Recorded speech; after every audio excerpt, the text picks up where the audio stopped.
আসসালামু আলাইকুম রহমতুল্লাহ।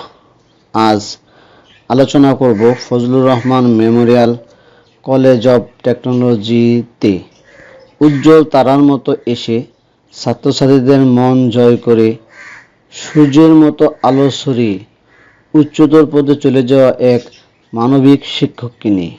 তিনি হলেন আমাদের তাহমিনা ম্যাম।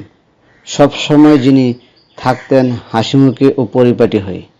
ম্যাম আমাদের কলেজে এনটিএসসি এর তৃতীয় গণবিজ্ঞপ্তির মাধ্যমে সুপারিশ পেয়ে গত 1-2-2022 খ্রিস্টাব্দ তারিখে সহকারী শিক্ষক পদার্থবিজ্ঞান পদে যোগদান করেন।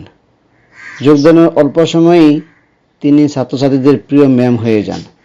শিক্ষা জীবনে চারটি ফার্স্ট ক্লাস পাওয়া শিক্ষক, কলেজে সকল ধরনের অনুষ্ঠান, দিবস কিংবা প্রোগ্রামে ছিলেন অগ্রগামী।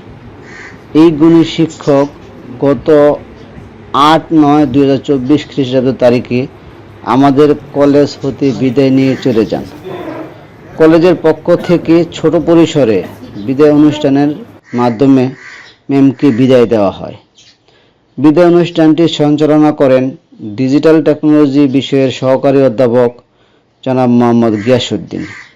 অনুষ্ঠানের সভাপতি হিসেবে বক্তব্য রাখেন চট্টগ্রাম বিভাগের শ্রেষ্ঠ কারিগরি প্রতিষ্ঠান Fazlur Rahman Memorial college of টেকনোলজির প্রতিষ্ঠাতা অধ্যক্ষ আলহাজ মোহাম্মদ আবু তাহের স্যার।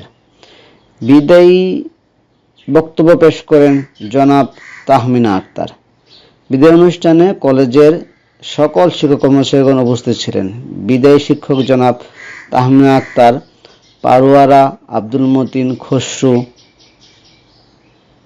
বিশ্ববিদ্যালয় কলেজে প্রভাষক পদার্থবিজ্ঞান পদে যোগদান করেছেন। ম্যামের জন্য শুভকামনা। আল্লাহ হাফেজ। আসসালামু আলাইকুম রহমতুল্লাহ।